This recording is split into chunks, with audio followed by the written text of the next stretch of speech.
We have arrived to Tuesday, March 19th. I just wanted to scoot back because it's like, damn, my hair is long as hell. And I only got hair on the top of my head. You know what I'm saying? Like I need to go to the barbershop, get this thing wicked up, you know what I mean? But I only got hair on the top of my head. My hair is quite long. Quite fashionably long, I might say. You know what I mean? I definitely I still believe that this is one of the best things that I've done. I'm trying to show y'all how long my hair. Pull this thing out all the way out here. Stretch my arm out all the way. But anyway, what day is it? It is Tuesday, March 19th. And I'm feeling pretty good. There's quite a bit to discuss. And last week, speaking of, I need to thank you, Alonzo. I appreciate you. Speaking of, well, last week we interviewed, when was it? I think yeah, it was on Thursday. We interviewed Annie Fitzgerald. That was really great. We spoke for almost an hour and 40 minutes. And the conversation was really good. Speaking of Annie Fitzgerald, I need to post. I'm going to post some more links. Excuse me. I'm going to post some more links for Annie and stuff like that on the profile, or not the profile, rather in the community section and stuff like that. So I'm gonna post more of that. But that was a very good conversation. We discussed her platform and her experiences and how that propelled her into running for state office. And I think that, you know, I think with good support from good people, I think that she's going to do well. I think that she's going to really get a feel for how to go about it. You know what I'm saying? And I think she's definitely somebody who has a lot of conviction behind her. I support her 100%. That went well. But yeah, so and she'll be, I don't know what day, I don't remember, but she's gonna be on the letter hack. And I'm gonna hit up some other people, see if we can get her on see if we can get her on some other stuff throughout TYT. That'd be great. Okay, we got to go. Oh, okay, so yeah, you getting them done Saturday? Yeah, I need to get my shit done too. I ain't even gonna lie to you. It looks okay right now, but yeah, I definitely need to go get everything situated. But yeah, no, that conversation went really well, and I'm really looking forward to doing more stuff like that as the months pile on. So so yes, let's see, what should we start with? We actually got a lot of tabs. Yesterday I was on the damage report, otherwise I would have streamed. But I was on the damage report with Sharon Reed, and that went well. I always like being on with John. I hope I'm back on the damage report sometime soon. All right, let's see. We got to start off. What we gonna start off with? Because we got a whole lot of stuff pulled up. Oh God, I'm not yet in the mood for the Trump voice, so we gonna have to wait on that. We got a decent amount of articles. Let's start with this. Okay, so apparently Fox News. Hold on, let it come up. I think it might take a minute just to load up. But we're gonna start with this. Fox News marches into Gilead with seriously creepy prayer segment. Yeah, I haven't seen this, so we'll see what's up.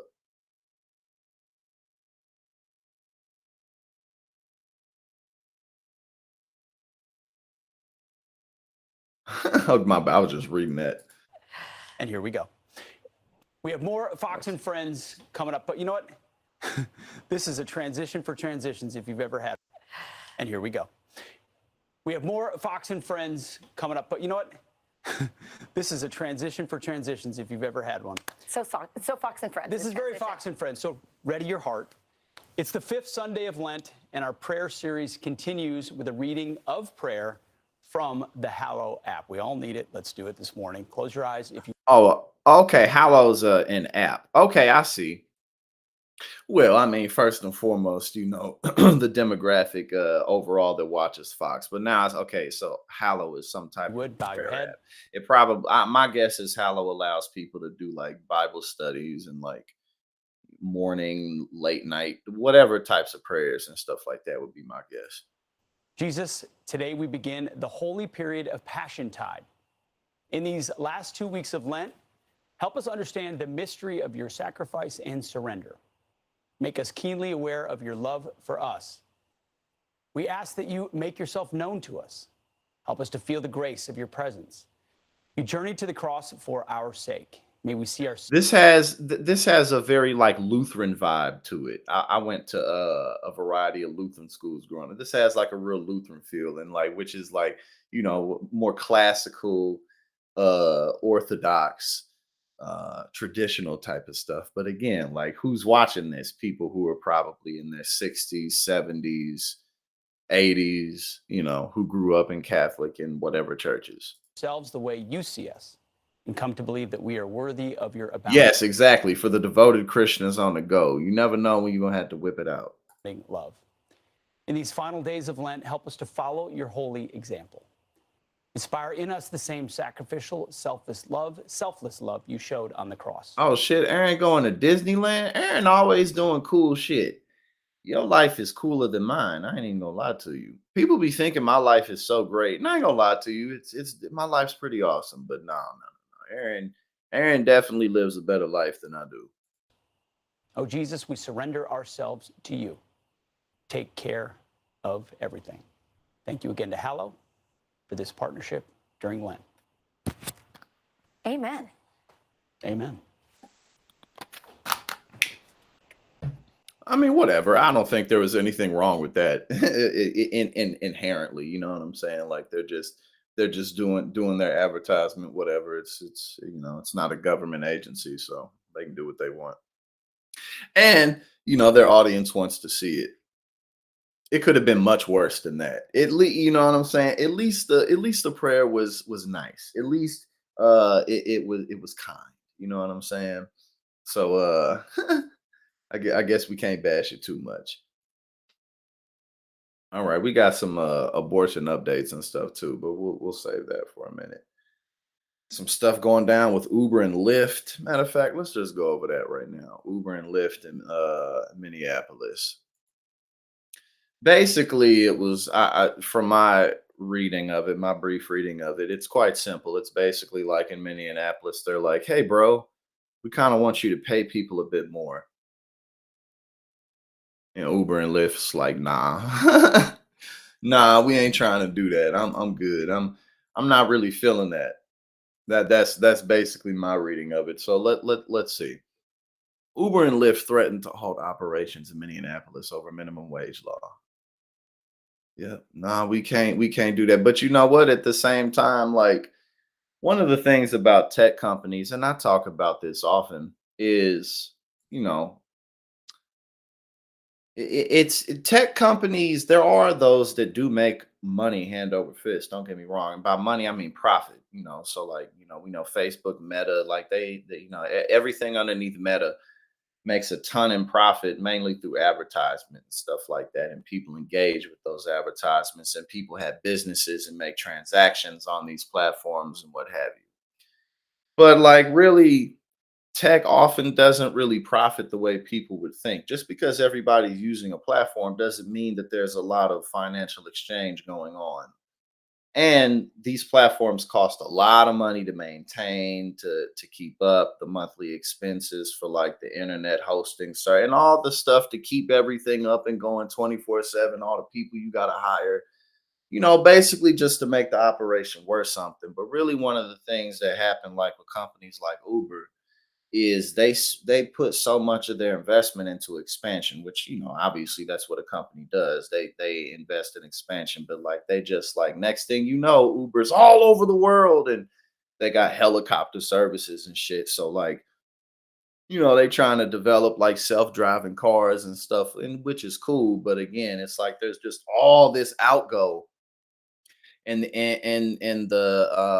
the money that's coming in, the revenue and the investment doesn't really keep up with it. But then once everybody's using your platform, it's kind of hard to just be like, you know what, fuck my investment. So you know, on the one hand, you would think, well, rather on the one hand, this is common that these giant companies don't want to pay people.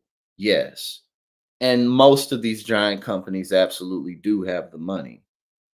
But these tech companies, they so much of what they're worth is just on paper. It's all BS. It's just speculation. You know what I'm saying? So hold on, I'm just reading the text.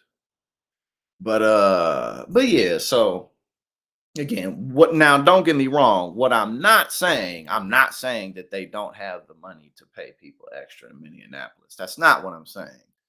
What I'm saying is that these companies often are not making money like you think they are. The executives are rolling in cash, but it's hard to turn a profit, man, because it's just mad expensive to operate. Uber and Lyft have vowed to suspend services in Minneapolis.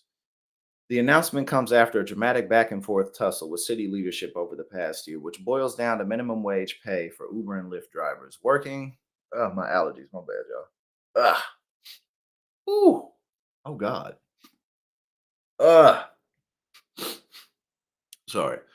Working with a coalition of ride hail drivers, the Minneapolis City Council passed a bill last August that would require Uber and Lyft to pay drivers a minimum of $1.40 per mile and 51 cents per minute, rates that the city approximates would add up to drivers earning the $15.57 minimum wage after expenses.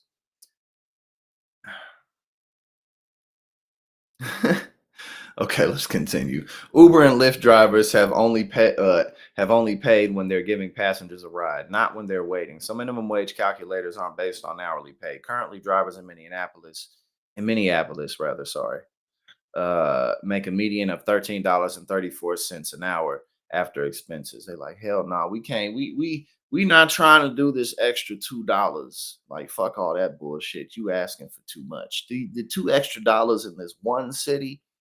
Minneapolis is not a huge city. I mean, it is a big city, like it qualifies as a big city. Like it's not a rural town, but it's not like a hub where it's like, oh boy, it's not a place where, oh, I can't wait to go to Minneapolis. Like it's not one of those places. So all that to say, we're not talking about that much extra. They're just, being greedy because it's what they do.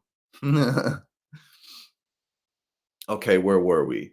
Shortly after the minimum wage bill was passed, Minneapolis Mayor Jacob Frey vetoed it, saying, quote, this ordinance needs more works. Council members then brought forward another measure around driver pay, which passed last week in a 9-4 vote, despite Frey saying he'd veto that one too. He said, hell no, we not having it. No, no good. Then on Thursday, the city council voted to override that mayoral veto. The city council was like, no, I'm not having it. See, that's the power of local politics, man. I'm telling you. Not that y'all didn't know that, but more and more, I'm seeing that myself more and more. It's like, oh, I mean, the federal government does what it does. A lot of what the federal government does is pass budgets and deal with the rest of the world. Honestly, that's mostly what the federal government does. It passes budgets and it deals with the rest of the world.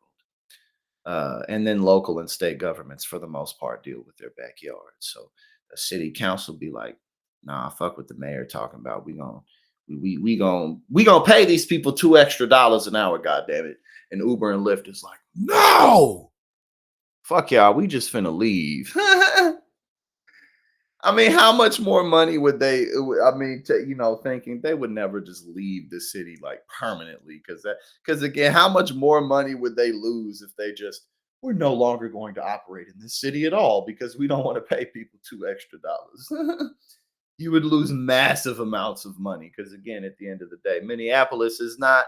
It's not LA. It's not Chicago. It's not NYC, but it's still a major city. So like it's motherfuckers who need rides every minute of the day. You just like, no, no, god damn it. I'm not gonna pay you motherfuckers $2 extra an hour because fuck you. That's why. And that's just kind of all it boils down to. I would rather lose millions of dollars a year than than pay up a couple million extra dollars a year. Oh man, but that's why you gotta call people's bluff, man. It's like, okay, so oh really? Are you motherfuckers really that ready? All right, well, it'll be some little startup here in Minneapolis. They'll just take over the market. Like, bye. Fuck y'all, get out of here. That's what I'd be like if I was in a position there. I'd be like, man, okay, y'all can get y'all asses the fuck out of here then. We'll let one of these startup companies take over the city. Like, bye, bitch. All right, here we go. Quote, this is a David and Goliath story. Councilmember Robin Wansley, the lead author on the policy, said in a statement, regular working class people took on two corporate giants and their political allies and won. Indeed. The court, because again, they did. It's like, all right, we're going to veto it. And if you want to leave, then go ahead and get up out of here. Go ahead and leave. Fuck you. Sometimes you got to call people's bluff, man. It's like, all right, go ahead and do what you go ahead and do it if you really that bad. If you really bad, like you keep on saying, then go ahead and do it. We'll see. I'll be all right. You might not be all right, but I'll be good. That's how you got to do it. When it comes down to your dignity, that's how you got to do it. God damn it. You got to hold on to your dignity and your self respect. You got to stand up for yourself. You got to be somebody in this life. God damn it. And that's how you somebody in this life at the end of the day is if you stand up for your dignity and your self respect. That's really what makes you somebody.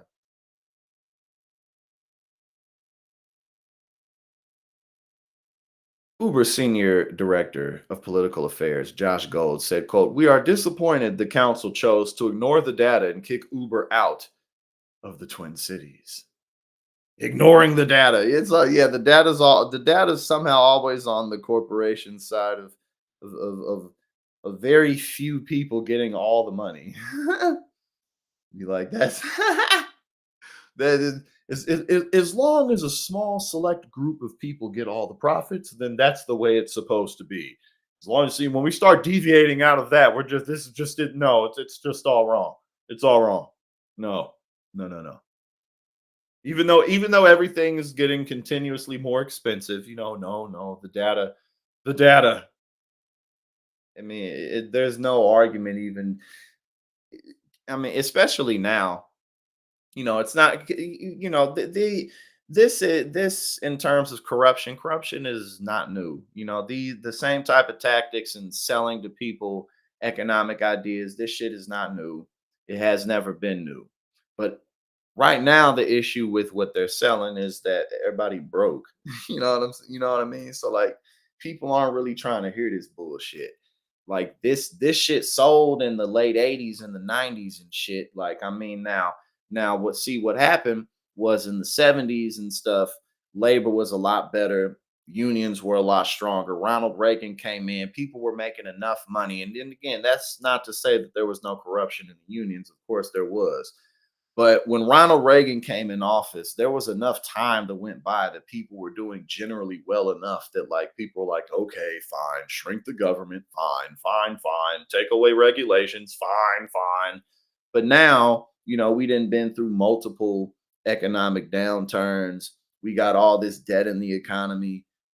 People drowning in student loan debt, people drowning in credit card debt, people drowning in mortgage debt. You know what I mean? Like everywhere you look, people just broke. So, the message of no, we can't pay people more money. It's like, it's not the 90s, bro. That shit ain't selling no more.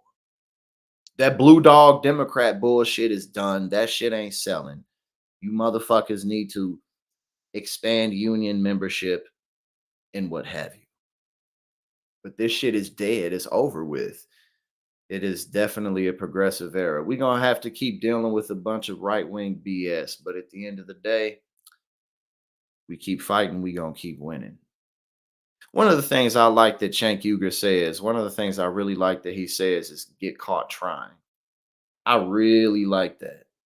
I really like that. You know, nobody's perfect, and I don't, like I don't always agree with anything everybody says, and I don't always agree with the way that things people go about shit. But one of the things I really appreciate about Jank is that he really believes and he really lives by what he says, and at the end of the day, he has created an organization that has brought millions of people around the world together into a progressive community. You know what I mean? So get caught trying. I like that shit. But yeah, nah, this is not new, but that's what you got to do. It's like, capitalism, baby. And then you can you can sit here and scream all this BS about, oh, our big government's trying to kick us out. But like I said, man, if it wasn't for constant investment, these companies wouldn't, man, come on, bruh. These companies wouldn't have no money at all. So if you don't want to pay people $2 extra and the city kicks you out, somebody gonna make that money because people still need rides. So just pay people the extra $2. It's like you gotta remind these corporatists that they're far outnumbered. That shit matters, man. That shit matters. Like, I use myself as an example for this. I'm a big motherfucker. I know how to fight and stuff, but at the end of the day, I'm just one person. You feel me? Like, it don't matter. Like, if it's the same shit. Big corporations, it's just a couple of big motherfuckers, and then it's the rest of everybody else. My big ass can get shot too. I can't go around puffing out my chest just because I'm bigger than everybody, because somebody can shoot my ass or somebody can just beat my ass. Like, you feel me? Like, somebody could just go for my legs or somebody could just catch me slipping. So we just got to catch these motherfuckers slipping. That's all it is. Like, sometimes you got to remind a big motherfucker that they still just a person. And that's what we got to do with these people. You know what I'm saying? I do my best to remind myself I can still get my ass shot. I can still get my ass whooped. So we got to do the same thing with these corporations. All right, now where we at? We got the EPA banning asbestos, which is definitely a good thing because asbestos is not good for us. All right, let's see. Where we at? What should we do? We got this measles shit. I'm trying to see if we got any videos. We have a lot of articles today, which is just fine. We got Lauren Boebert. Now this is just some regular, typical, everyday. Uh, exactly, by boy. You know what I'm saying? You gotta know what to do. Everybody gotta know what's up. As long as it's the same concept, man. It's the exact same concept. You go for the legs for these big motherfuckers, man. You can't fight everybody standing straight up. You got to go for these big motherfuckers' legs. All right. Lauren Boebert brags about securing $20 million in funding that she voted against. Again, this is just normal Republican stuff. Well, this is very politician-esque because Democrats often do stuff like this too. Like, in a way, Democrats will do stuff like this. It's a bit different, but kind of the same. Like, they'll put up a bill, or they'll put up legislation in Congress or the Senate, but um they know that it's not going to pass. So it's like faux support. It's like, oh, I've been wanting this to pass for 25 years, but like, they know that they haven't actually wanted it, but they can just say that they do on paper. It's the same shit. You know what I'm saying? Uh the Murphy Show. Yeah, I definitely, I always like when I do the show a bit earlier. Um And as things get more organized, I'll get back to that. But sometimes I just don't get to stuff early because I just be I be up. I'll be up late. A lot of the time I'm not waking up till later either. Yeah, exactly. Like Biden's budget, like stuff like that. It's the same thing. So again, there's really not even that much to say about this. It's just, again, the same old everyday Republican stuff. Well, politician stuff. Again, we just went over how Democrats do this too, but in a slightly different way, I guess. We got Lord of Bananas in the building. What's going on? Thank you, Murphy Shaw. I really appreciate that. I do my best. I definitely do my best to take things a day at a time, and I continue to be grateful for everything. All right. Well, let's see. Okay. Let's. Uh, so Trump said some shit about like if you're Jewish and you vote Democrat, you're I don't know you should be ashamed of yourself. I think that's what he said, and so like people are all over the liberal outlets like donning faux outrage, like, how could he say this? And it's just like because he's Trump. Like, why? Like, of course he would say this, but no, I just I wanted to watch this to see like if this outrage is so obviously fake because it's like Trump says shit like this all the time. Like, y'all could so much more effectively go after him if you really wanted to, but no.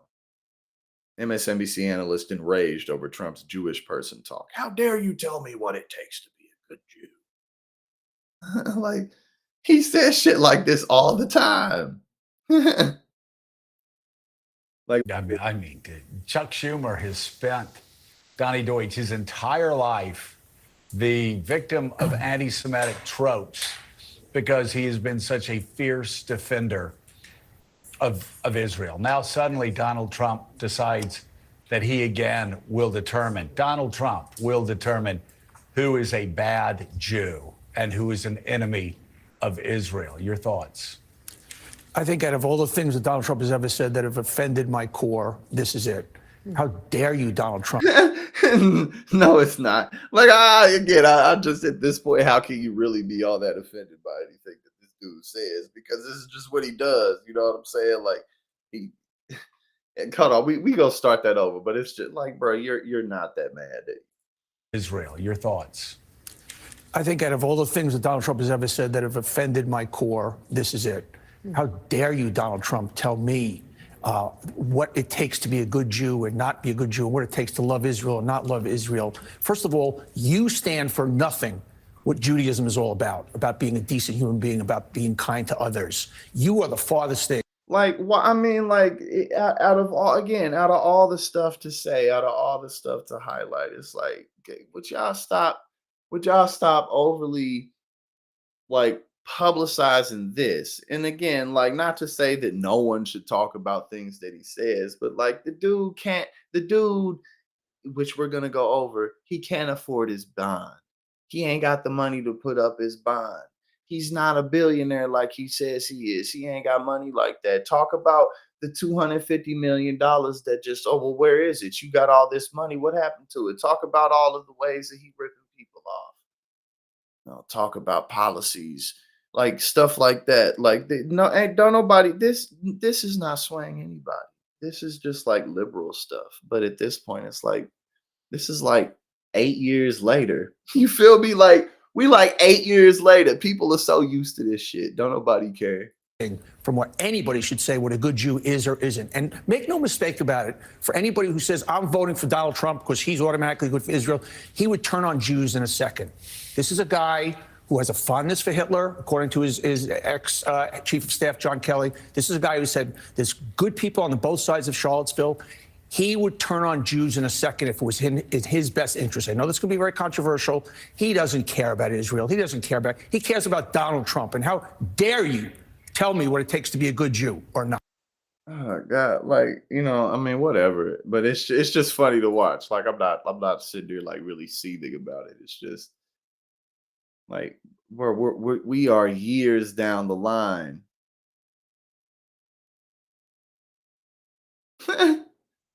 Sometimes you just got to accept shit from people. Like, oh, of course they said this. Of course they did that.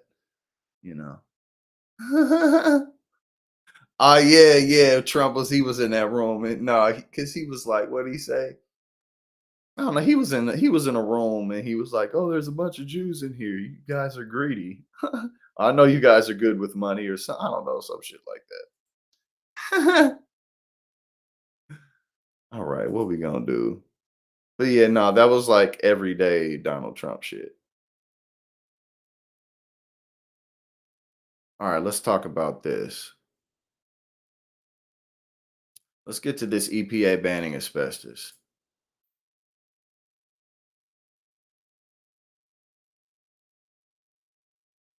EPA bans asbestos, a deadly carcinogen still in use decades after a partial ban was enacted. Oh shit. Yeah, asbestos, I think it's like a metal that you can pull apart and it's like stringy and stuff like that. And it like like the crystallized shards, like I think what happens is you breathe them in and it like cuts you up and causes issues like that over time. The Environmental Protection Agency on Monday announced a comprehensive ban on asbestos, a carcinogen that kills tens of thousands of Americans every year, but is still used in some chlorine bleach, brake pads, and other products. The final rule marks a major expansion of EPA regulation under a landmark 2016 law that overhauled regulations governing tens of thousands of toxic chemicals in everyday products, from household cleaners to clothing and furniture. The new rule would ban chrysotile asbestos, the only ongoing use of asbestos in the United States. The substance is found in products such as brake linings and gaskets and is used to manufacture chlorine brakes. Chlorine bleach and sodium hydroxide, also known as caustic soda, including some that is used for water purification. Let's purify this water with poison. I don't know how it works exactly. Let's see. This is what it say. EPA Administrator Michael Reagan called the final rule a major step to protect public health. This be like the type of rather institutions. These are the types of institutions that Republicans like. Oh, we don't need it. Even though Republicans, because the Environmental Protection Agency was put together under the Nixon administration, if I recall correctly. Republicans created the Environmental Administration, and now they're like, who needs it? Who needs to educate the Department of Education? Who needs the Environmental Protection Agency? It's just a bunch of government.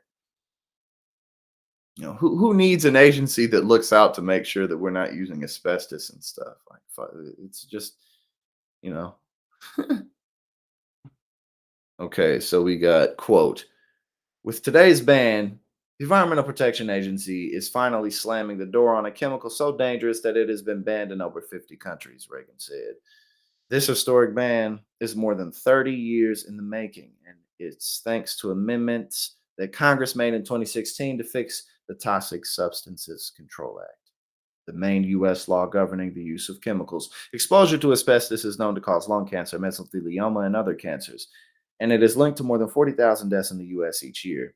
Ending the ongoing uses of asbestos advances the goals of President Joe Biden's cancer moonshot, a whole of government initiative to end cancer in the U.S., Reagan said. Well, the science is clear. Asbestos is a known carcinogen that has severe impacts on public health. This action is just the beginning as we work to protect all American families, workers, and communities from toxic chemicals. The 2016 law authorized new rules for tens of thousands of toxic chemicals found in everyday products, including substances such as asbestos and trichloroethylene. Asbestos and trichloroethylene that for decades have been known to cause cancer, yet were largely unregulated under federal law. I can't remember this scientist's name who he was largely on the forefront to get lead taken out of products in the United States. But man, these people be knowing they be knowing that they should be poisoning people. Just the same way that the gas and oil industries have known for decades that pumping out all this CO2 is advancing the process of climate change or unnaturally um, morphing it. These people knew that lead be poison, and people have known that is poisonous for a very long time. They were just like, no, we just got everything set up this way, so we want to keep on making our money. So fuck it. It took a long time for that to happen, but they knew. The EPA banned asbestos in 1989, but the rule was largely overturned by a 1991 Court of Appeals decision that weakened the EPA's authority under the TSCA to address risks to human health from asbestos and other existing chemicals. 1991. There we go. Again, right in the middle of that.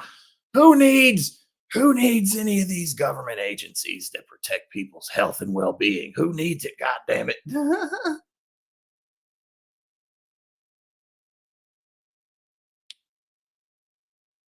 um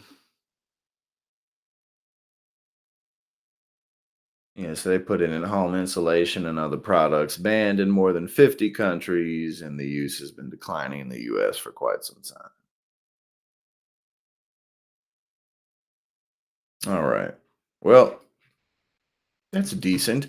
It's definitely more of a good thing than a bad thing that we're getting not chlorine, getting asbestos more out of our products. That's definitely better than it is worse. All right, so hold on, what we got? Yeah, I mean, and here we go with this. Just like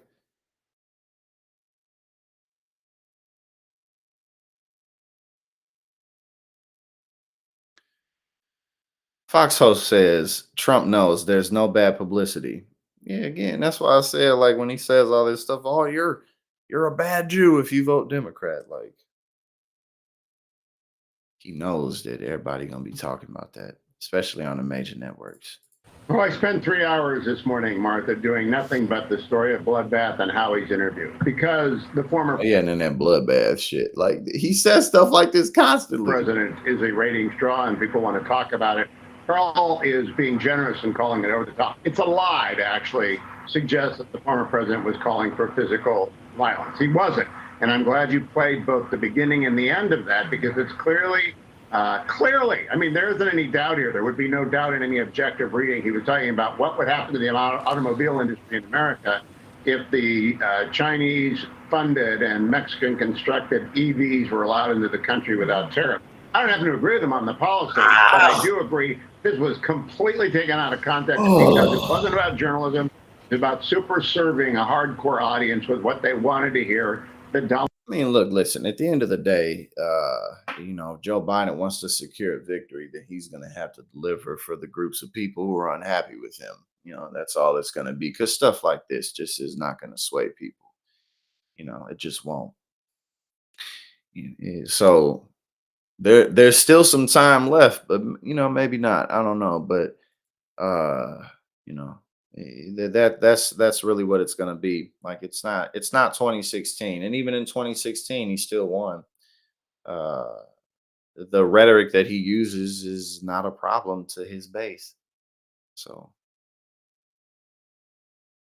okay, what we got here? Mark Levin demands to know why Republican billionaires aren't posting Trump's $454 million bond. This is an outrage. I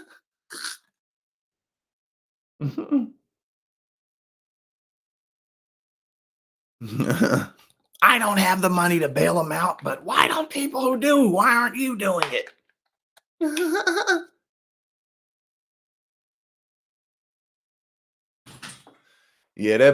But because I mean, I think it's pretty clear that Biden thought that he was gonna be able to kind of not do anything at all this go round, and that's just not the case. It's just not.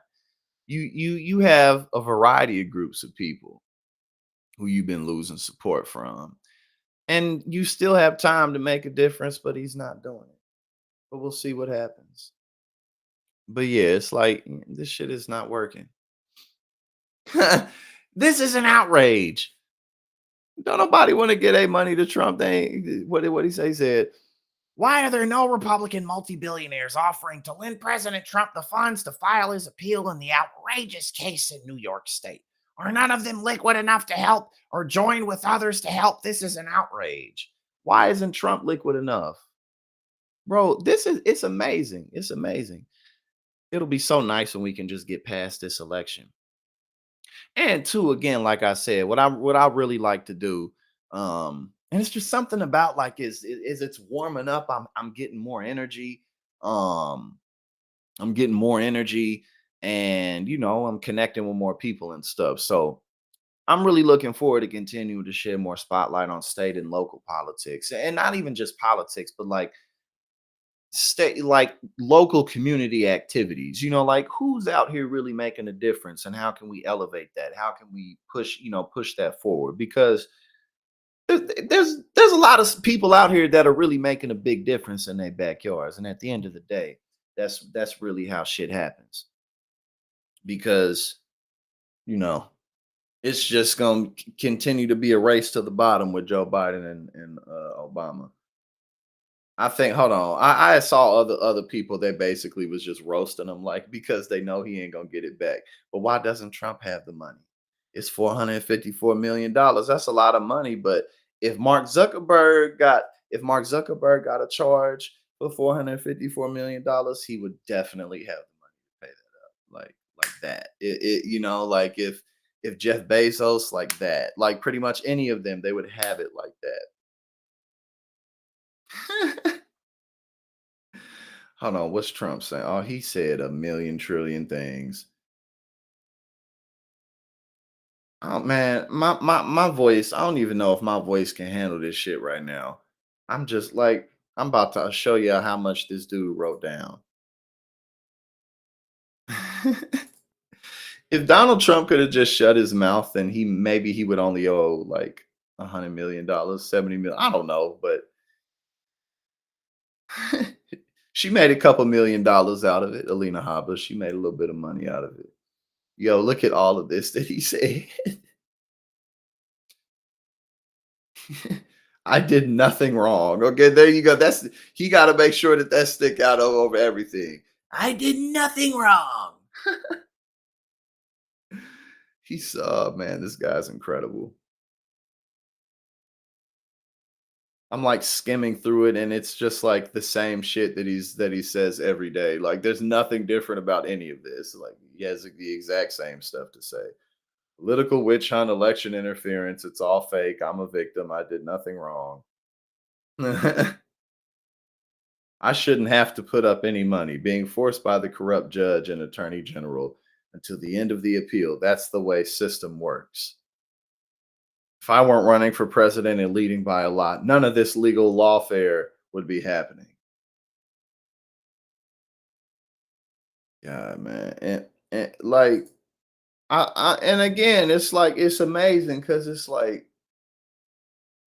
y'all still want this dude to be president. You could go with anybody else. You could literally go with anybody else and it'd be the same shit.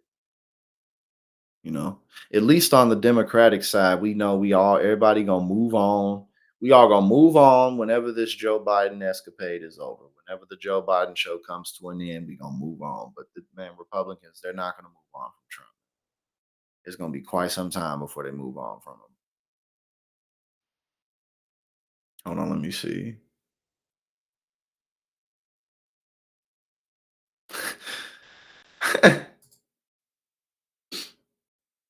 We still got some good stuff. We got measles outbreak. We gonna look at that, how measles are growing. Online sales for over-the-counter birth control, the rising number of abortions in the U.S. despite the abortion bans. We're gonna look at that in a sec. I'm just trying to see if we got some. Excuse me, my allergies. Trying to see if we got any quick little more throwaways. All right. Hold on. Matter of fact, I think as far as I know, I should have, unless I didn't open it. I got that pulled up about Letitia. Yep, here we go.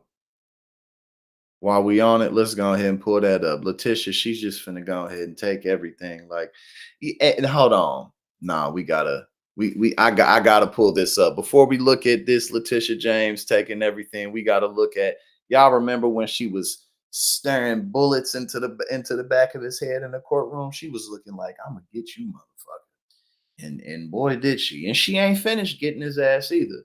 But we got to look at that real quick. She was staring, staring daggers, whatever you want to say. She was staring ice into his soul. And she won, and she ain't done winning either. Hold on, Letitia James Staring at Trump in court. Let me see. Oh yeah.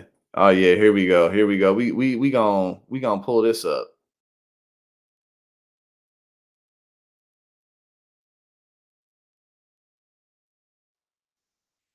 Oh yeah. Here we go. Let me pull this up, and then we gonna look. She looking at this man like, what's all that shit you was saying? What's all that shit you was talking? See, man. This is Letitia James, the Attorney General of New York, sitting right there. You can see Donald Trump sitting there next to his attorney, Christopher Kise, his lead counsel. I think it's a real shame that we just She got looking this at him like, breaking. you stupid son of a bitch. That's exactly the look she got on her face. Like, you motherfucker, you stupid son of a bitch. I'm about to bury your ass. Man, I wish it was on YouTube so it wasn't. Well, you could see it a little bit on the screen. It just looked dark on my screen over here. This is Letitia James, the Attorney General of New York, sitting right there. You can see. She looking at him like, you stupid bastard. And now, I don't know where let's see. Okay. And now, CNN legal analyst paints nightmare scenario for Trump if he doesn't post bond. Letitia James seizes his property, puts liens on all of his assets and bank accounts. And why shouldn't she? Not, I mean, on top of the fact that it's her job to do so, first and foremost, it's her job.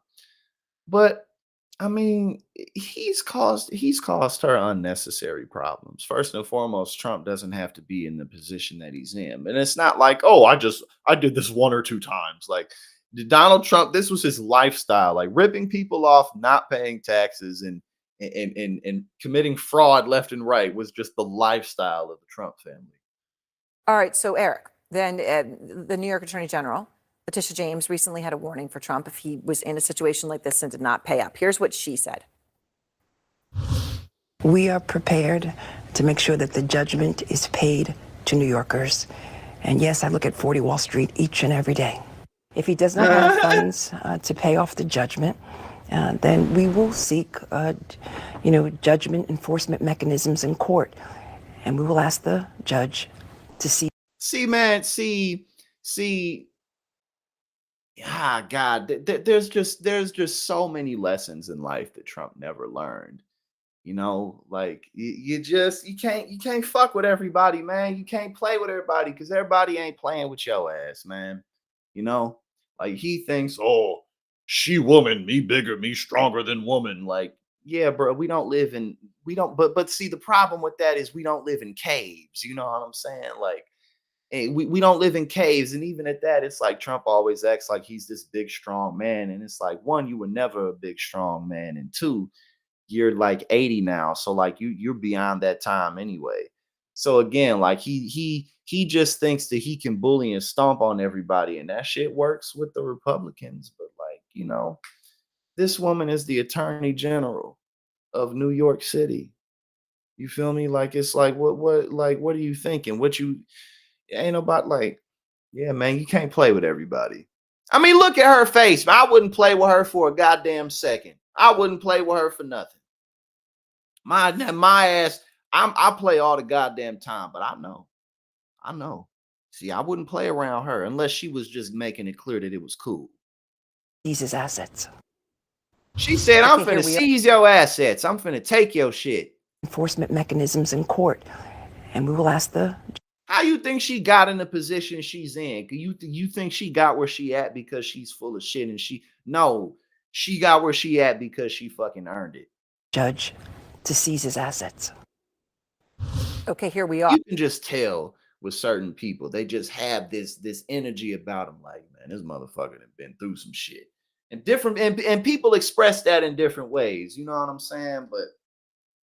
But women have different kinds of challenges than men do. We all have challenges, but it's like when women find themselves in positions like that, it's quite common that they're just like, they just have this energy about them that it's like, you don't play with me, motherfucker, and so don't play with them like that. They'll ask the judge to seize his assets. I look at 40 Wall Street every day. The day that this all comes due is Monday. 40 Wall Street is one of his most valuable properties in New York at $270 million estimated. And you can go down all of the others that he owns part of, and you can see all the prices there: 160 million, 175, 500. In part in some of these. So what happens now? I mean, do you just suddenly say, okay, couldn't get the bond, couldn't get the backing, the court doesn't... Right. The only time you start to beat his record is when you start to look at like states and shit, like nations and states, like how much money they done lost. But this dude, bro, he ain't done nothing his whole career but rip people off and lose money. Doesn't go my way, so suddenly I'm selling a $500 million building in 5 days? Right. Well, I mean, this is what the conundrum that he is in. If he does not post this by Monday, he can still appeal, of course. It's just that this verdict will be enforced immediately on Monday, as you just showed there with Tish James saying she's prepared to go to court and do this. Literally seize the building Exactly. Start a new case to go after it. And she could do that in multiple states, too. It doesn't just have to be in New York where he has properties. But I mean, the writing is on the wall that if he hasn't started preparing to sell some assets by now, that it could be pretty difficult to get this process done by Monday. And clearly, Letitia James is ready to go to court. She's been preparing for this. All right, so Ryan, quickly, get Stephanie in here. What happens then if he loses in court, he can't sell a building by next Monday, which he can't? Man, Donald Trump is, I mean, every second of his existence has to just be a paranoid, anxious mess. I mean, we can see it through his behavior that that's obviously the truth. But like, I mean, his only saving grace at freedom, honestly, is if he becomes president again. If he doesn't become president again, he's done. He is done if he loses this election. Like, do you understand how through this man is if he doesn't cross the finish line? Are you serious? He ain't got no money. Don't nobody want to bail him out of nothing. This is all he has left. Like literally. Then what? Then Letitia James seizes his property, puts liens on all of his assets, bank accounts, and as Eric said, that is not restricted to New York. So she probably at this point understands where he has different assets in Florida, Mar-a-Lago, and elsewhere. And what does that mean? He can't go in them, or people can't go? What does that mean? It does mean that he would not be able to. It would be fought out in some part in the courts, but for that period of time, it really becomes unusable. And how does he get? Oh yeah, Trump paranoid for good reason because everybody after his ass for real. But again, like think about that. It's like Donald Trump never really genuinely wanted to be president, right? Like he never really wanted that job. And all of the trouble that he's in, practically all of it, is because he became president. And now, again, the only thing that can possibly save anything about the rest of his life is if he becomes president again. If Donald Trump loses in November, he's beyond done, fucked, screwed, over. It's over if he loses. And he knows that shit. He knows it, and so does everybody else. But unfortunately, the Biden administration is not acting like that's the case. But man, he's fucked. Any additional business going when these are under foreclosure or being seized by Donald James, what's going on, brother? How you doing? the court. Literally like and yeah, no, like cash wise, you're right though. You're right, Mike Boy, in terms of how much cash he's lost, because keep in mind it wasn't but a few years ago when he raised like what $250 million. You know, like where did it go? What happened to it? 50-60 million dollars on legal fees, and he's not even finished with that. And again, this is what a hell of a time. This is what we're watching, is the death of an era, the end of an era. That's really what we're watching, man. We're about to walk into a new time and a new era, and we should embrace it. You know what I'm saying? We should embrace it. Yeah, exactly. I agree. They need to go ahead and bring Obama out. They need to bring Obama out and have him just go ahead and go around the country and do his thing. That's actually a good idea. Biden needs that. He really could stand that. You know what I mean? That's actually a good idea. because it's like, man, if look, listen, if you and one of the things people have to keep in mind about Joe Biden is that he's never been a Barack Obama. He's never been somebody who was like just he's always been he stuttered and like been kind of like a goofy guy. But it's like if you can't do it, you got to have somebody to do it. Kamala can't do it. People don't like it's not even and it's not even just that people don't like Kamala that enough. It's also she doesn't really have the personality.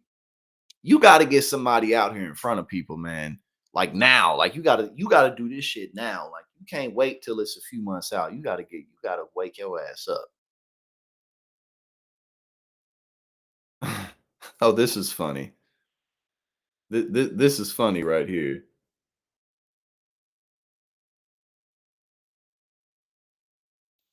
Oh, we got Roxy in the building. What's going on? How you doing? Rudy, here we go. Yep. Man, people kill me with this because look, listen, there's definitely something to be said about having some type of realization that there's more to the universe than static particles. You know what I mean? Like there's definitely something to be said about there being purpose and some type of guidance and some type of cohesion within the universe.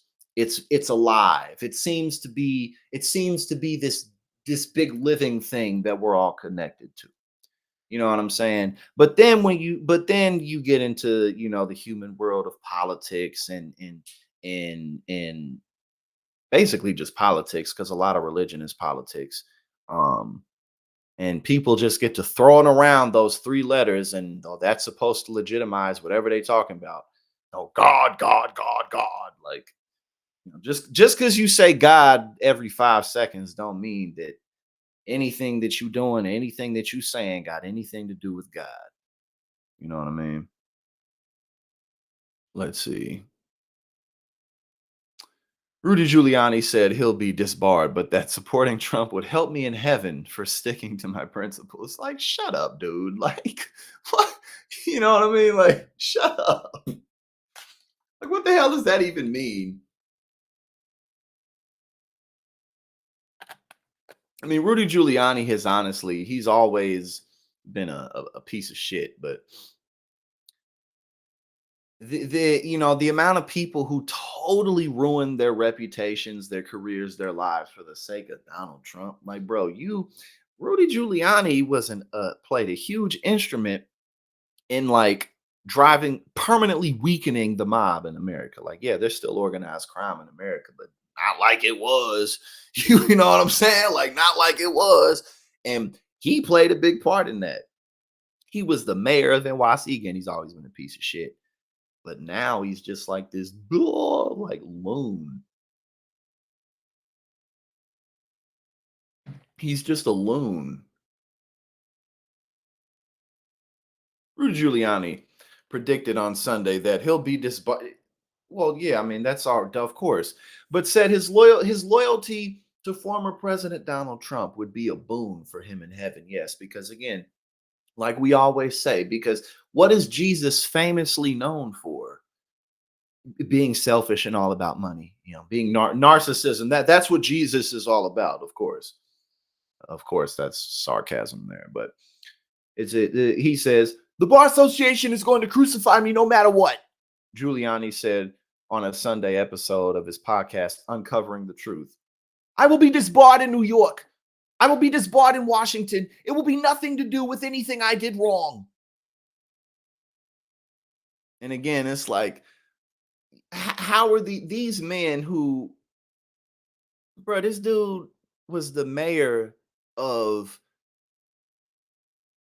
the most important city on the planet. I mean, in a lot of ways, New York City is the most important city in the world. I mean, that could obviously be debated. Obviously, that could be debated, but it's one of them. You know what I mean? Like, and you were the head executive of that. How do you go from being that powerful? Again, that's not just I got money power. That's I got political power. How do you go from that to just being like, oh, I'm this victim and oh, it's so unfair. Everything's so unfair. Like, bro, you were at the pinnacle of power, basically. Like, come on, bro. You weren't the mayor of Buttfuckville, Kansas. You were the mayor of New York City.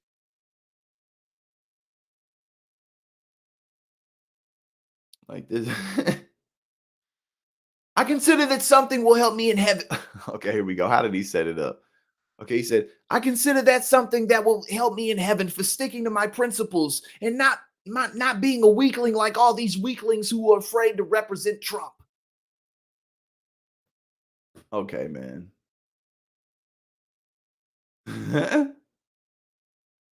He criticized his defamation trial in Georgia, in which a federal jury ruled that Giuliani must pay $148 million to 2 election workers he defamed.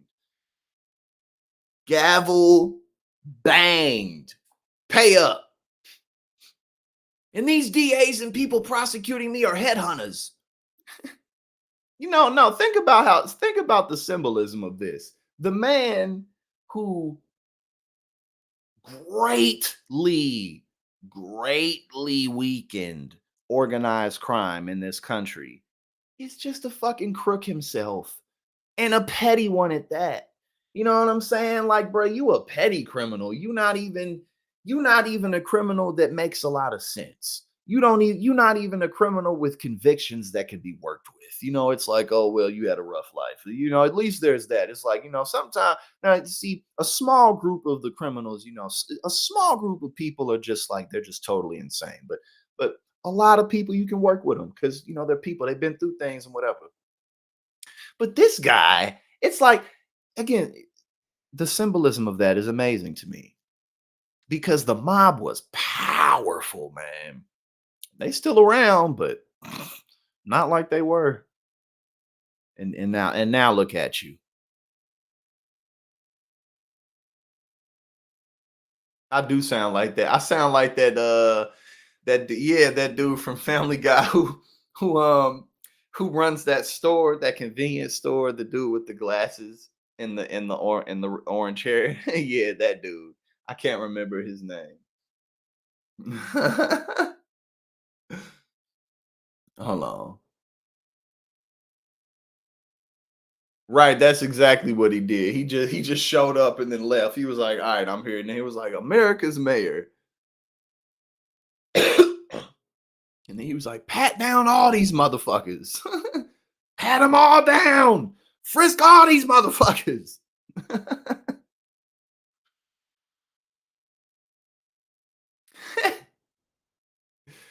Man, the things you do in life matter. They do indeed. The things you do in life matter. But like, what a way to blow it all. Now, what's up with this? What's with this measles shit? What's up with this, man? Right, Trump the mob now. Oh yeah, Rudy's just done. Like it's just over for Rudy. There's nothing anyone can do for him. As Florida suffers a measles outbreak, DeSantis' Surgeon General faces backlash for telling parents to send unvaccinated kids to school. Freedom, goddammit. Freedom! I don't care if your kid has measles. Go to school, goddammit. And don't get a vaccination. I mean, has there ever been a better example of regression, or rather, has there ever been a better example of why education matters than the spread of the conspiracy theory of how, like, oh, vaccines are inherently bad, like they're just bad, full stop. They're just, all of them are bad, and the rise of things like measles.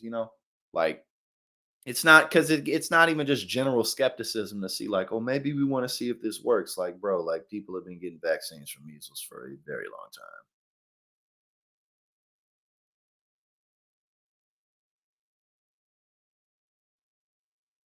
While Florida endures a measles outbreak, the state's Surgeon General, Joseph Ladapo, a controversial appointee of Governor Ron DeSantis, has received backlash for telling parents they are allowed to send unvaccinated children to school.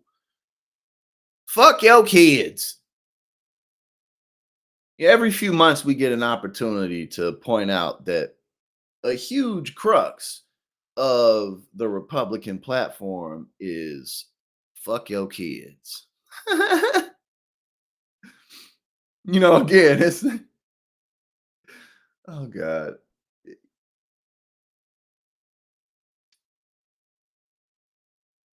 Dear parents and guardians, there is a cluster of measles cases that has been identified at Manatee Bay Elementary, Ladapo said in a letter to parents and guardians. The Florida Department of Health is continuously working with all partners, including Broward County Public Schools and local hospitals, to identify close contacts. Measles can be transmitted 4 days prior to the start of symptoms. When measles is detected in a school, it is normally recommended that individuals without history of prior infection or vaccination stay home for up to 21 days.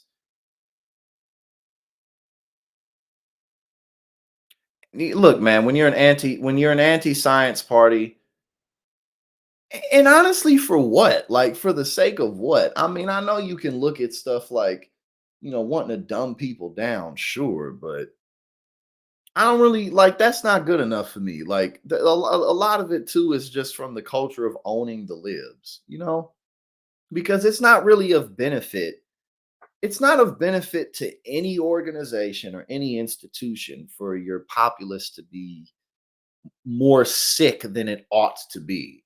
So it's like, again, yeah, you can there's only so much that would go to be like, oh well, we just want people to be weaker. Like, yeah, yeah, but only up to a certain degree. But so much of this is just from like, we gotta own the libs. What do liberals want to support? Vaccines? Ah, fuck vaccines. Like, you know, culture matters. Culture is quite powerful.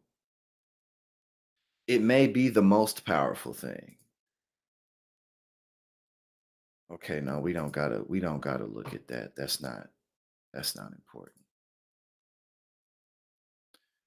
All right. Abortion updates. We got online sales begin for the first over-the-counter birth control pill in the US.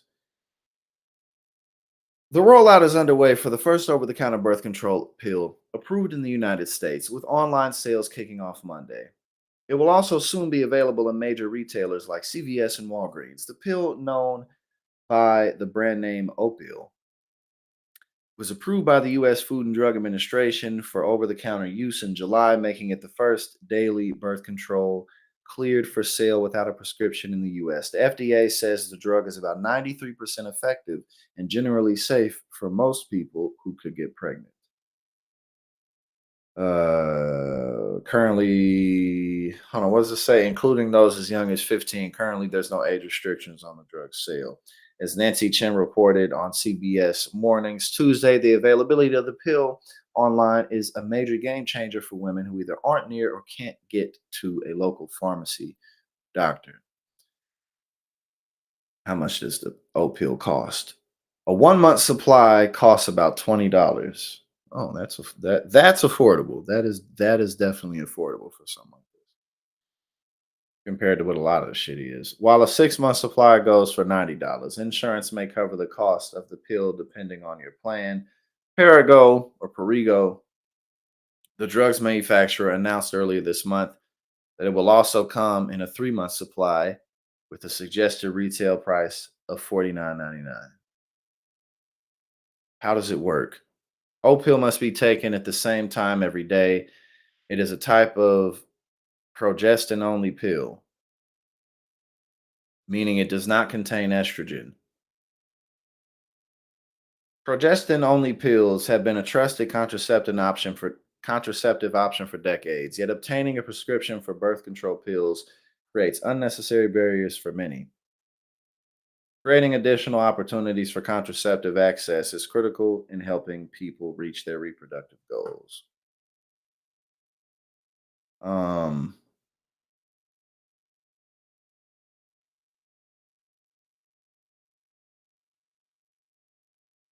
pills, okay, and the side effects and stuff like that. But there we go.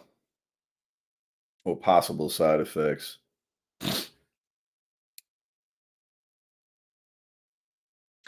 And now that transitions good into this. Um, Abortions increasing in the US despite state bans. Abortion procedures rose in the US last year, even with state abortion bans passed following the Supreme Court's overruling of Roe v. Wade, according to a study published Tuesday. An estimated 1,026,690 abortions were reported in the formal healthcare system in 2023.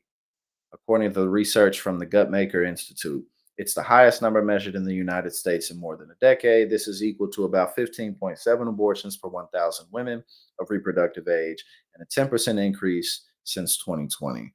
2023, man, honestly, bro, like now that I'm 32 and I, have like experience with women in a variety of ways, like not necessarily all romantic and sexual, but just, friendships, all types of stuff. Man, listen, if it wasn't for birth control, do you understand many more people would be being born? Like, if it wasn't for birth control, there would be so many babies all over the place. If people didn't have access to abortion, like, and it's not something that people like, most women aren't happy to get an abortion. Like, oh boy, you know what I'm saying? Like, that should be, that shit can stay with them, and traumatize women for a long time for a variety of reasons, some more than others, but like, but like, people get pregnant, you know what I'm saying? Like, it happens. So, I'm just bringing that up because it's always so dumb when Republicans act like, "Oh, I would never get an abortion and I have never gotten an abortion." But it's like, if you're relatively sexually active and you ain't using condoms and ain't no birth control involved, eh, you probably have either gotten somebody pregnant or gotten pregnant at some point in your life, because that's what happens. You know what I'm saying? Like, it's not a novel concept. That's what happens. So, taking this away is just stupid. 2023 was the first full calendar year since the Supreme Court struck down Roe v. Wade, eliminating the 1973 precedent granting the constitutional right to abortion.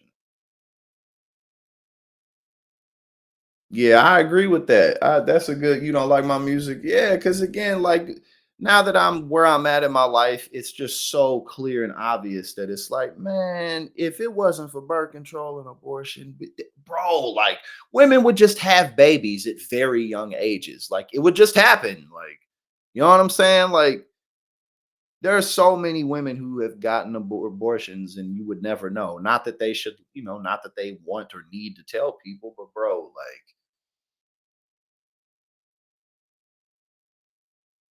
14 states across the nation now have near total abortion bans, and several states, Arizona, Florida, Georgia, Nebraska, North Carolina, South Carolina, and Utah, established laws to restrict abortion access based on how far a patient is into their pregnancy term, the Gunmaker Institute noted. I'm pretty sure my home state of Missouri did that as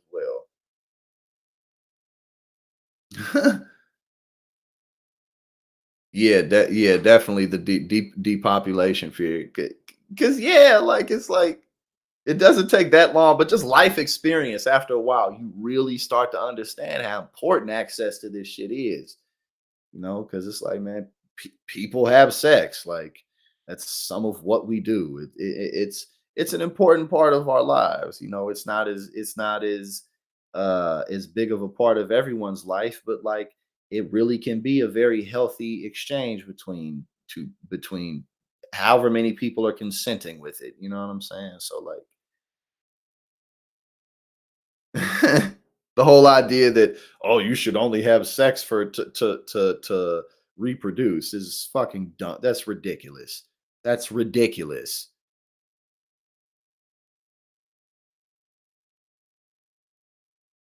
Almost every state without a total abortion ban saw an average increase of 25% in the number of procedures from 2020. States bordering those with bans saw the largest increase. Yeah, well, that makes sense. Bordering states, the states that border the ones where it's outlawed or banned in some type of notable capacity, the abortions went up by 37%.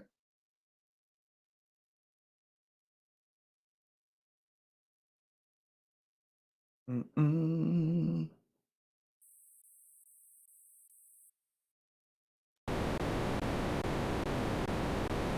Let's see.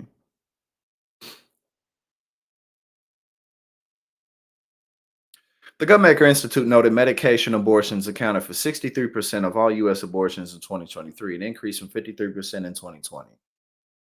10% jump with medication abortions. While access has improved to medication abortions, Gunmaker principal research scientist Rachel Jones emphasized this does not mean it is patients' preferred method. Quote, improved access to medication abortion is a positive development, but it is not a panacea. I don't know what word that is. It is not a panacea, whatever, I don't know. Jones said in a press release, as abortion restrictions proliferate post-Dobbs, medication abortion may be the most viable option or the only option for some people, even if they would be preferred in person, even if they had preferred in-person procedural care. Every person deserves access to abortion. Okay.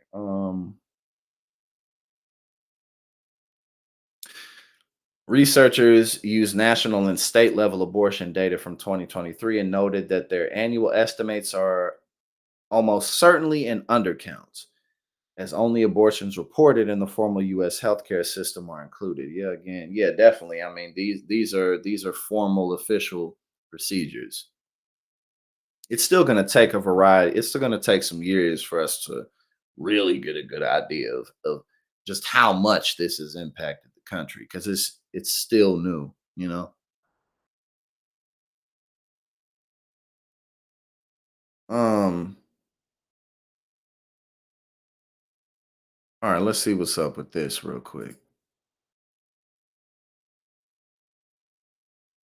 Fox's Kilmeade, Rand Paul, throw down over TikTok ban. China ownership. You just told a lie, Brian. What's he gonna? So, I mean, doesn't that concern you? Do you think? Do you see a difference? Do you think there should be maybe a listing of nations like Russia, China, North Korea, and Iran that should not be able to own entities like this? Well, here's the first thing. Here's the first thing, and this is the most important fact of all of this, and it needs to be debated, not assumed as a fact.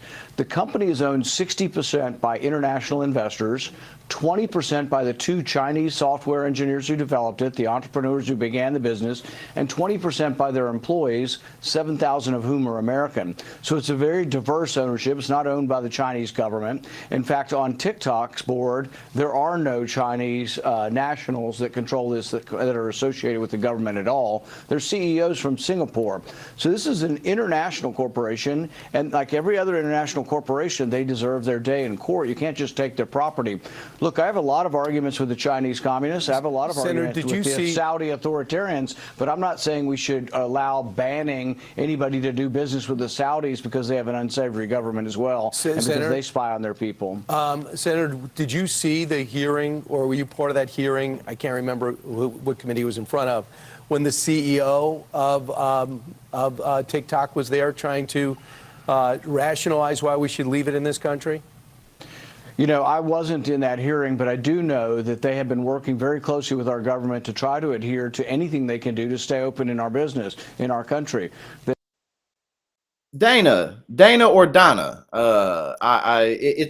It's one of the two. Dana, thank you so much for becoming a member. I truly appreciate you. I appreciate everybody for vibing out. I appreciate all the support. We're gonna keep on moving this thing forward. We're gonna keep on improving and keep on making this community better. Thank you so much.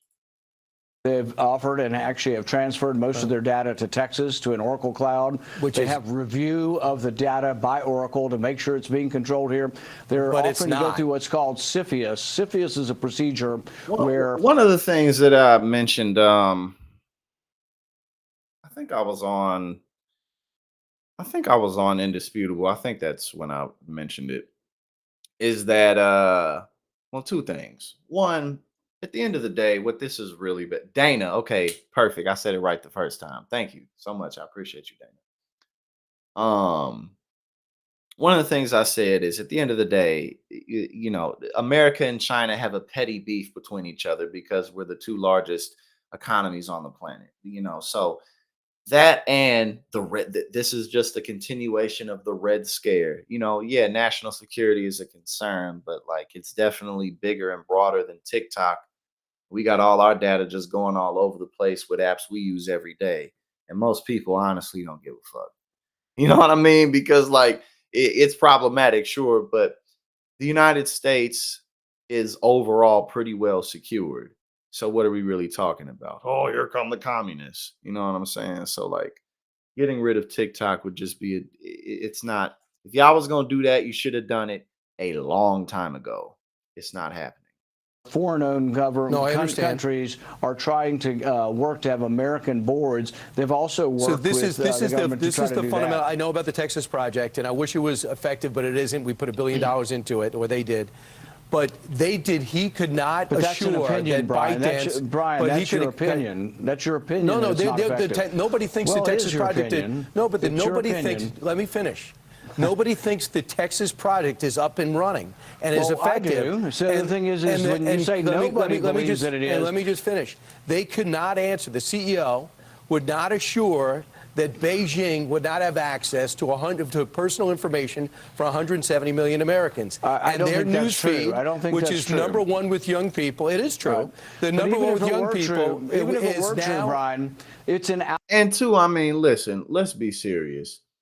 Do you really think that the United States government at any point would allow China or any other government to just have access to 170 million people? No, no. Get the fuck out of here. allegation. You are making allegations against a company Okay. owned by Americans, and you have to prove it in Who, court. who You owns can't that just make- company? Who owns that company? Six- 60 ByteDance. six- ByteDance is owned yes, by China. 60. No, it's not. See, that's a lie, and you're defaming the country. You're defaming the company. 60% of it is owned by international investors. 20% is owned by the software developers who are Chinese, and 20% is owned by the employees, 7,000 of whom are Americans. So it's Who a complicated controls the ownership, algorithm? but it's not owned by It's the not about government. profits. Who owns the algorithm? TikTok owns their own algorithm, and it's actually and not who in owns China. TikTok? ByteDance. And Right. who owns and who ByteDance? owns The Chinese ByteDance? government. No, they don't. See, you've just told a lie, Brian. You can't say on TV something that's a lie about a company. Okay. That is an out-and-out lie, and it's provably What is a lie? false. And they're not owned by the Chinese government. TikTok is owned privately, 60% by international investors. ByteDance controls the algorithm. That's all that matters. You're talking about profits. Let me finish. I've been listening to you. Let me finish. Let me finish the answer. 60% is owned by international investors who have made investments in this. 20% is owned by the two Chinese software engineers who developed the app, and 20% by their employees. And an Who employee controls the sharing algorithm? arrangement. And 7,000 of them are Americans, and the algorithm's not in China. Yeah. Everything is held outside of You're China. Their comfortable. CEO You're comfortable with their CEO and their TikTok business is influencing in Singapore. America, and you I'm comfortable with the believe that Constitution. those 60% of foreign ownership controlled it. Senator, I'm thank you so much. I comfortable got with to the go to. Constitution. Yeah, I agree. Sometimes this hyper libertarianism helps him out in certain situations. And here it did too, because it's like, if you really want to talk about security, we have to talk about, we have to talk about more than the apps we use. We have to talk about the entire infrastructure of the app world, period. We got to talk about all of that.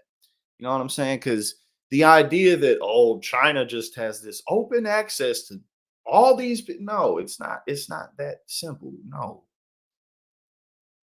But again, it's too late. It's just too late. Like, nah, man. If y'all got rid of TikTok, oh my bro, that would be like the biggest news of the decade.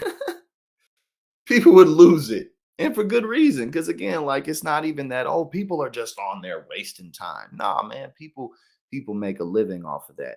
People make a living on there. People do all types of stuff on there, you know. But that's hilarious. Okay, ex-prosecutor reveals Biden's secret agenda to get Americans high on weed, quote, so they can't recognize that the country's falling apart. Okay. All right, let's see. Let's see. I think that he's gonna go ahead and say it himself. So let's just see. Oh, we got Fritz in the building. Hello. Let's see what he has to say. Is the fact that we used to be a Christian nation and we used to have morality, and the fact that You know, again, when people say this, one, obviously that's objectively false. Like this has never officially been in a religious nation. And two, it's like we used to have moralities, but it's like, bro, the further back in time you go, the more ratchet humanity gets. You know what I'm saying? Like the further back in time you go, the worse we get, man. You know, I mean, like, and especially when you talk about American history.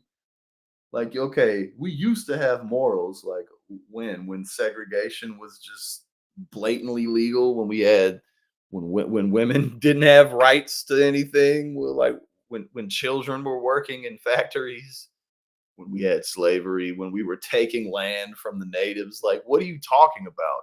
Oh no, no, no, we can't mention any of that because that's how this country was formed. You know, it's like you can't be some type of world superpower without crushing a lot of people. It's not possible. we're sliding into this paganism where we're pushing abortion and drug use, so people are, to your point, numb and dumb, is outrageous, and more good people have to stand up and push back against these ridiculous policies. Use, and when it's more, it's destigmatized. And like, you know, we live in a country where sure you can believe what you want, but it's like these people's policy stances are so unpopular. Like you sitting there, and he's not even old enough to see it this way. This dude, I don't know how he got to be in his 50s, late 40s, 50s or something. Like, bro, you too young to look at it like this. Among adults, what happens is that kids think it's cool too, and they do it much more than they did in the past, and it's a different level of THC, obviously, as well. Right. We have American leaders saying this, and two, not even everybody doesn't even like weed. Like I know a lot of people who just don't like how it makes them feel, or they don't really, they just good without it. You know what I'm saying? Like a lot of the reason why I'm always smoking and shit is because it helps me, and I spend a lot of time by myself, so like it just helps. But like there's plenty of people who don't like it. this is actually a good thing to do. Let's destigmatize it. That's going to encourage, I think, more kids to use it. It's not a problem. This is not as dangerous as alcohol, and it's organic and it's natural. And why don't we just smoke it? As opposed to, I was a prosecutor, Laura. If someone had a dime, they're wrapping this around criminal justice. When I was a prosecutor, if someone had a dime bag, I'd refer them for a city citation. I didn't prosecute them criminally. Now, if you had a pound of marijuana and were selling that, yeah, that was a different story. But to think that we're criminalizing marijuana by someone who has personal use. Yeah, exactly, Fritz. There's plenty of people who aren't interested in it at all. Like it's not like as soon as you hear about it, you're just gonna automatically get hooked on the shit. Like it's not like that. In their possession is absolutely false, and they're trying to change our perceptions of marijuana through aggressive prosecution. When that's not the case, good prosecutors don't do that. This is a way to get, again, it's about getting people high and on drugs so they can't recognize that the country's falling apart. There's no jobs, there's no opportunity, and prices keep going up. And if you're numb and dumb and you're stoned out, you're going to be okay with that, as opposed to someone who's cognizant, looking at what Joe Biden has done. And two, also like I smoke weed every day, but like I also will make sure that I'm not too high before I do certain things. Like if I'm gonna be on TYT, for instance, then I'm not like freshly high. I haven't smoked. Or if I'm gonna be doing something where I need to be sharp or have a lot of energy, I'm not gonna smoke before that because it's gonna impact my performance. You know what I'm saying? Like so. The idea that like, oh, if you smoke weed, you're just gonna totally lose your ability to be responsible. Like, no, That's not going to happen. Like, growing up forces people to make good decisions. That doesn't mean that you always do, but like, if you have bills to pay and you don't want to be on the streets, you're just going to have to deal with not having weed to smoke. You know what I mean? So it's like, this whole argument, this whole line of thinking is like, oh, everyone's an idiot. You know, people are just dumb. To their family and their economy, they're going to go, hell no, I want someone else.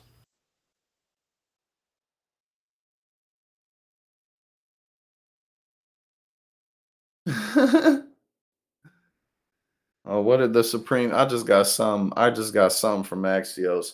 Supreme Court upholds Texas law allowing state arrests of immigrants. Oh boy, that's nice. How nice of them. How nice of Texas Governor Greg Abbott. Well, the Supreme Court allowed it. You know what I mean? Exactly, Tay. You can't like you know what I'm saying? Like you can love smoking weed all you want, but if you thirsty, you're not really gonna care that much about it. If you hungry, you're gonna be like, I want some food. You know, like it's people really aren't that dumb. But luckily, that is just a losing argument. Hold on, what's this with the Supreme Court? It's like a really short article because it just happened. The Supreme Court voted 5-4 on Tuesday to uphold the controversial new Texas law allowing police to arrest people for illegally crossing the Mexico border. The law was challenged by the Department of Justice over concerns that it encroached on the federal government's authority over immigration and by immigration advocacy organizations that have said it could lead to racial profiling. The Supreme Court was like, fuck it, whatever, just let them do it. Just let them do it. Yes. Now, we had a good Tuesday stream. Yesterday, I didn't stream because I was on the damage report with Sharon Reed. I can't wait to. I always love. Well, I love working with Sharon, but I'm looking forward to being on with John again. It's always great being on with John. I think I was on with him a few weeks ago, I think. But anyway, we had a fun stream. Thank you, everybody. Thank you, Dana, so much for becoming a member. Thank you to the rest of the members, and thank you to just everybody who supports me in every way that you can. My days are busy, my days are long, but they are productive, and progress is being made. And so much of that is because y'all believe in me. So thank you so much. Now, y'all have a fantastic rest of the afternoon. And look at that. See, this is I like when I can stream earlier. One, it seems to work better for most people, but also like, see, it's only 2:30. I got time to do the rest of the stuff I need to do. I won't necessarily be working at midnight tonight. You know what I'm saying? But one day at a time. So y'all have a fantastic afternoon, and I will see you tomorrow.